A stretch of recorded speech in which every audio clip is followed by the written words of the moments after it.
Hello friends and student graduate रूप से channel अपन को स्वागत।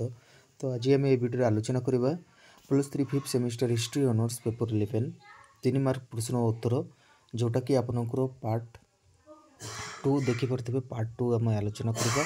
काली आम आलोचना कर सारी पार्ट 1 3 मार्क प्रश्न उत्तर आउ पार्ट 1 रे सब सिलेक्टेड क्वेश्चन सब दिया। तो ये भी पार्ट 2 रे भी सब सिलेक्टेड क्वेश्चन ही अच्छी पर नंबर 2 काली आम जो नंबर पर्यंत आलोचना करूँ से पर नंबर टू आम आज पार्ट 2 रे आलोचना करवा। तो आपड़ जब आम चैनल नुआ होती तो मो चैनल को सब्सक्राइब कर रखु और वीडियोटा जब भल लगुच गोटे लाइक करदे और सांग मान पाखे सेयार करने भूलें ना। तो चलते आम विलंब नक वीडियोटा को आरंभ करवा। 100% आबरकर यही प्रश्न भितर परीक्षा आसो निश्चित भाव में रुहतु और पढ़ु जहाँ प्रश्न अच्छी। तो देखा आम देखु ये आपणकर 5 नंबर मु कही कालीर वीडियो रे 5 नंबर आपणकर बलका उत्तरटी आम तापर वीडियो रे आलोचना करवा। तो ये अच्छी तो देखु सेठी आम आलोचना करवा। देखा जे स्थापित है जो बाष्प चलित यंत्रपातिर व्यवहार आरंभ होता 1870 मसीह बिस्मार्क नेतृत्व में जर्मानी शिल्पर द्रुत विकास होता। एवं 6 नंबर प्रश्न दिखाई मध्यवित्त बा बुर्जोय श्रेणी यहाँ आपंकर टिप्पणी टाइप है। तो उत्तर देखा मध्यवित्त श्रेणीर विकास यूरोप रे एकादश शताब्दी रे आरंभ होता। यही मध्यवित्त श्रेणी होउछन्ति एक सामाजिक गोष्ठी जो मानकर किसी सांस्कृतिक और आर्थिक पुंजी थिला। ऐतिहासिक दृष्टि रे मध्ययुगीय फ्रांस रे शिल्पी कारीगर व्यवसायी एवं अन्य माने यही मध्यवित्त श्रेणीर अंतर्भुक्त थिले। पुंजी एकाठी करी परिचालना एवं नियंत्रण करी धीरे धीरे आबद्ध बजार गुड़ी को से माने सहर रे परिणत करथिले। सप्तदश और अष्टादश शताब्दी रे यही मध्यवित्त श्रेणीर राजनीतिक उत्थान होइथिला।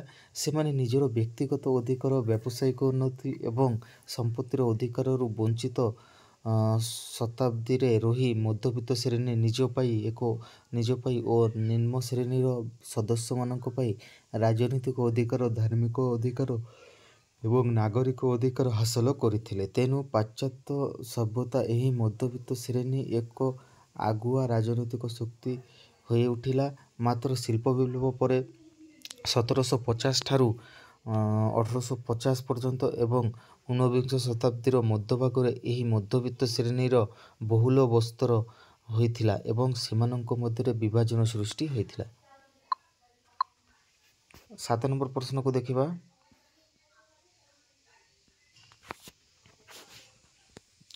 7 नंबर प्रश्न प्रोलिटेरिएट बा सर्वहारा श्रेणी। उत्तर मार्क्सवादी और लेनिनवादी माने सर्वहारा श्रेणी को व्याख्या करी कहिसंति जे यह एक आधुनिक मजूरी भोगी श्रमिक दल जो मानक पाखरे उत्पादन कौन साधन न थाए एवं जो माने बंचिबा सकाशे निजर श्रम शक्ति को विक्रय करिथांती। सर्वहारा श्रेणी से ही सबुठारु निम्न आर्थिक और सामाजिक श्रेणी कारीगर और क्षुद्र व्यवसायी माने यही श्रमिक श्रेणी अंतर्भुक्त थिले जो माने दासत्व प्रथार विस्तार जोगु निष्पेषित होइथिले। शिल्प विप्लवर प्रसार पर पुंजीपति तथा भूमि मालिकों शोषण शिकार होइथिले। सर्वहारा श्रेणी बा प्रोलिटेरिएट गोष्ठी निजर दाबी हासिल उद्देश्य से माने विभिन्न समय विप्लव रे जोग दे निजर दाबी हासिल करिवार प्रयास करिथिले। रूस रो विप्लव होछि यार एक ज्वलंत उदाहरण। सर्वहारा तथा सर्प माने यही विप्लव रे सामिल होइथिबारु यह मध्य प्रोलिटेरिएट विप्लव नाम रे परिचित। 8 नंबर प्रश्न देखिबा।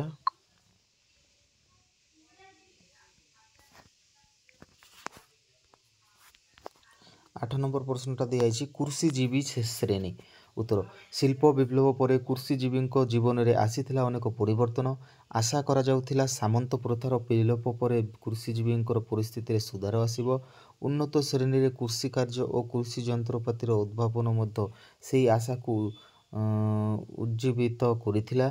मात्र यार फल थिला ओलटा। सबुज विप्लवर सामान्यतम उपकर कृषिजीवी माने भोग करि पारिले नाही। ग्रामांचल कृषक तथा कृषिजीवी माने जमीदार मानक अत्याचार रक्षा पाइबा पाई ସହରାଭିମୁଖୀ ହେଲେ, ମାତ୍ର ସହରାଞ୍ଚଳରେ ମଧ୍ୟ ସେମାନେ ଶିଳ୍ପପତିମାନଙ୍କର ଶୋଷଣର ଶିକାର ହେଲେ। ଏଠାରେ ଉଲ୍ଲେଖଯୋଗ୍ୟ ଯେ ପ୍ରାୟତଃ ଧନିକ ଶ୍ରେଣୀର ମଧ୍ୟବିତ୍ତମାନେ ହିଁ ଏହି ଶିଳ୍ପଗୁଡ଼ିକର ମାଲିକ ଥିଲେ। ସେମାନେ ପୁଞ୍ଜିପତି ନାମରେ ପରିଚିତ। ପୁଞ୍ଜିପତିମାନଙ୍କର ଶୋଷଣର ଶିକାର ହୋଇଥିଲେ କୃଷିଜୀବୀ। ଅବଶ୍ୟ ଊନବିଂଶ ଶତାବ୍ଦୀର ପ୍ରାରମ୍ଭିକ ପର୍ଯ୍ୟାୟରେ କୃଷିଜୀବୀମାନଙ୍କର ସ୍ୱାର୍ଥରକ୍ଷା ଉଦ୍ଦେଶ୍ୟରେ ବିଭିନ୍ନ ଦେଶର ପାର୍ଲାମେଣ୍ଟରେ ଅନେକ ବିଧାୟକ ଗୃହୀତ ହୋଇଥିଲେ ମଧ୍ୟ ସେମାନେ ଥିଲେ ଅବହେଳିତ। ବିଧାୟକଗୁଡ଼ିକ ବାସ୍ତବ କ୍ଷେତ୍ରରେ କାର୍ଯ୍ୟକାରୀ ହୋଇପାରି ନଥିଲା। 9 ନମ୍ବର ପ୍ରଶ୍ନକୁ ଆମେ ଦେଖିବା। 9 ନମ୍ବର ପ୍ରଶ୍ନ ଦିଆଯାଇଛି ସଂଘ ଆଇନ। ଉତ୍ତର 1785 ଖ୍ରୀଷ୍ଟାବ୍ଦ ଠାରୁ କନିଷ୍ଠ ଆୟାରଲାଣ୍ଡ ସହିତ ବାଣିଜ୍ୟିକ ସମ୍ପର୍କରେ ଉନ୍ନତି ଆଣିବା ତଥା ଇଂଲଣ୍ଡ ଏକ ଆୟାରଲାଣ୍ଡ ମଧ୍ୟରେ ସଂଘୀୟ ବ୍ୟବସ୍ଥା ପ୍ରତିଷ୍ଠା କରିବା ନିମନ୍ତେ ଉଦ୍ୟମ କରୁଥିଲେ। ଏଥିପାଇଁ 1800 ଖ୍ରୀଷ୍ଟାବ୍ଦରେ ସଂଘ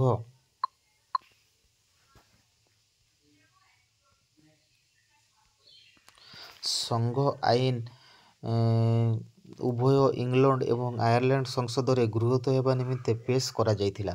ଏହି ଆଇନର ବ୍ୟବସ୍ଥାନୁଯାୟୀ ଉଭୟ ଇଂଲଣ୍ଡ ଓ ଆୟାରଲାଣ୍ଡର ଗୋଟିଏ ସଂଘୀୟ ଦେଶରେ ପରିଣତ ହେବା ସହିତ ଏହାର ଶାସନ ନିମନ୍ତେ ଜଣେ ସର୍ବୋଚ୍ଚ ଶାସକ ଗୋଷ୍ଠୀ, ସଂସଦ, ଏକକ ସୈନ୍ୟବାହିନୀ ତଥା ଏକମାତ୍ର ଜାତୀୟ ପତାକା ରହିବାର ସିଦ୍ଧାନ୍ତ ଥିଲା।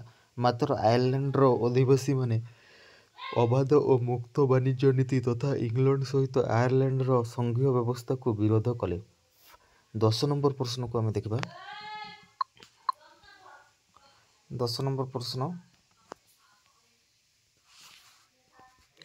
ଡାନିଏଲ ଓ କର୍ନେଲ, ଯୋଉଟା କି ଆମର ଟିପ୍ପଣୀ ଦିଆଯାଇଛି।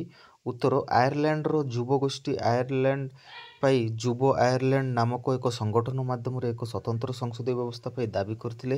ଡାନିଏଲ ଓ କର୍ନେଲ ଏହି ଆନ୍ଦୋଳନର ନେତୃତ୍ୱ ନେଇ ଏକ ଶକ୍ତିଶାଳୀ ଆନ୍ଦୋଳନ ଦ୍ୱାରା ଆୟାରଲାଣ୍ଡକୁ ଇଂଲଣ୍ଡ ସଙ୍ଗେ ମିଳିତ ହୋଇ ରହିବା ବ୍ୟବସ୍ଥାକୁ ରଦ୍ଦ କରିବାକୁ ଅଭିଳାଷ ପୋଷଣ କରିଥିଲେ। ଏଥିପାଇଁ ସେ ରଦ୍ଦକରଣ ସଂଗଠନ ଗଠନ କଲେ।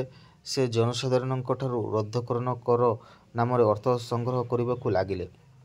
କର୍ନେଲ ଆୟାରଲାଣ୍ଡରେ ଅନେକ ବିଶାଳ ଜନସଭାମାନ ଆୟୋଜନ କରି 1843 ଖ୍ରୀଷ୍ଟାବ୍ଦକୁ ରଦ୍ଦକରଣ ବର୍ଷ ରୂପେ ଘୋଷଣା କଲେ।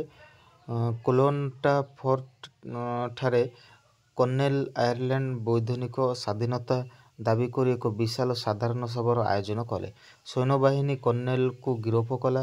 ଦେଶଦ୍ରୋହ ଅପରାଧରେ ତାଙ୍କର ବିଚାର କରାଯାଇ ତାଙ୍କୁ ମୃତ୍ୟୁଦଣ୍ଡାଦେଶ ପ୍ରଦାନ କରାଯାଇଥିଲା। ମାତ୍ର ଏହି ଦଣ୍ଡକୁ ଲର୍ଡ ସଭା ଅଗ୍ରାହ୍ୟ କରି ଦେଇଥିଲା।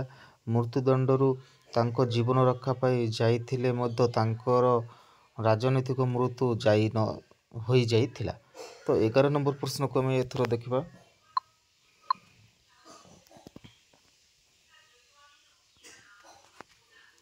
11 ନମ୍ବର ପ୍ରଶ୍ନ ଦିଆଯାଇଛି ଆଇରିଶ ଗିର୍ଜାର ଅଣଅନୁଷ୍ଠାନକରଣ ଓ ଅନୁଦାନ ବଞ୍ଚିତକରଣ ଆଇନ।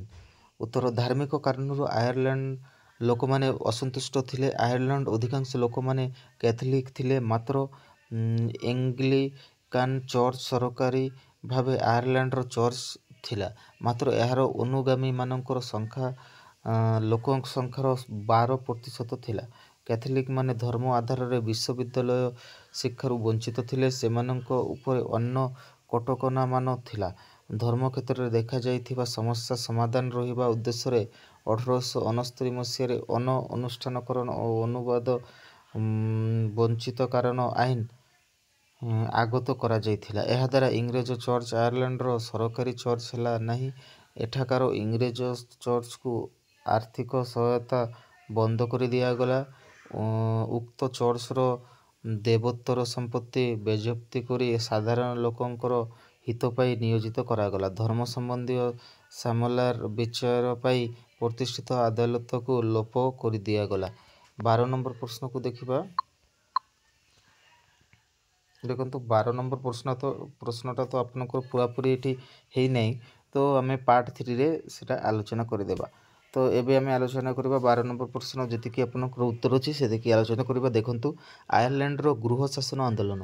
उत्तर ग्रेट ब्रिटेन और आयरलैंड रे स्वायत्त शासन आंदोलन देखा देइथिला 1800 ख्रीष्टाब्दरे आयरलैंड को ग्रेट ब्रिटेन सहित मिश्रण दिन ठारू आयरलैंड रे विभिन्न समय आंदोलन देखा देइथिला मात्र 1870 रु प्रथम विश्व युद्ध समाप्ति पर्यंत यही आंदोलन तीव्रतर होता आयरलैंडर जातीयवादी नेता माने एथिरे मुख्य भूमिका ग्रहण करथिले आइजैक बट 1870 मसीह गृह शासन संघ गठन करथिले 1873 मसीह होम रूल लीग नाम परिचित है 1882 बेलू यह लीग एक दल भाव कार्य करी आयरिश संसदीय दल रूपे परिचित लाभ कला चार्ल्स स्टीफेन वार्ट पानेल को नेतृत्व में यह दल हाउस ऑफ कौंसिल रे स्वायत्त शासन दाबी को बलिष्ठ भाव में उपस्थित करथिला फल 1886 रे प्रधानमंत्री ग्लैडस्टोन प्रथम स्वायत्त शासन विधेयक आने को बाध्य होते मात्र हाउस ऑफ लॉर्ड्स विरोध जो ताहा कार्यकारी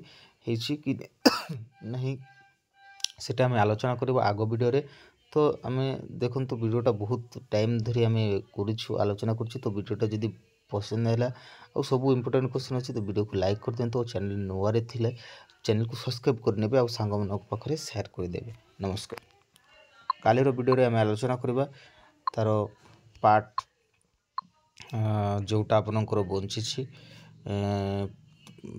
पार्ट आम 3 आलोचना करबा